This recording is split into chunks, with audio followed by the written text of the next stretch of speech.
എന്നുള്ള നിലക്ക് ഓരോ വിശ്വാസിക്കും സജീവമായി ശ്രദ്ധ ആവശ്യമുള്ള ഉത്തരവാദിത്തമാണ് ഇവിടെ അള്ളാഹു സൂചിപ്പിക്കാൻ പോകുന്നത്.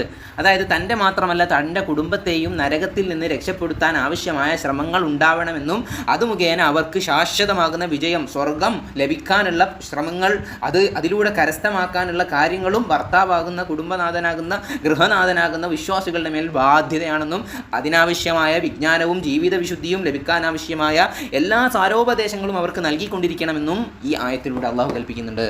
ഇന്നത്തെ കുടുംബജീവിതം എത്രത്തോളം കലഹങ്ങളിലൂടെയാണ് മുന്നോട്ട് പോകുന്നത്. കൃത്യമായിട്ടുള്ള ഒരു നിയന്ത്രണം ഇന്ന് ഭർത്താക്കന്മാർക്കോ ഗൃഹനാഥനോ മക്കൾക്ക് മേൽ ഇല്ലാത്തതുകൊണ്ട്, ഭാര്യമാർക്ക് മേൽ ഇല്ലാത്തതുകൊണ്ട് അത്തരം വാർത്തകളാണ്, വേദനാജനകമായിട്ടുള്ള വാർത്തകളാണ് നമ്മൾ കേൾക്കുന്നത്. സദാചാര താല്പര്യം എന്താണ്, അതേപോലെ തന്നെ അവർക്ക് അള്ളാഹുവിൻ്റെ വിധിവിലക്കുകൾ എന്താണ്, അതേപോലെ തന്നെ തന്നിഷ്ടം കാണിക്കുന്ന ദുർമാർഗത്തിൽ ചലിക്കുന്നതിനെ നിയന്ത്രിക്കുക, അവർക്ക് സാരോപദേശങ്ങൾ നൽകുക.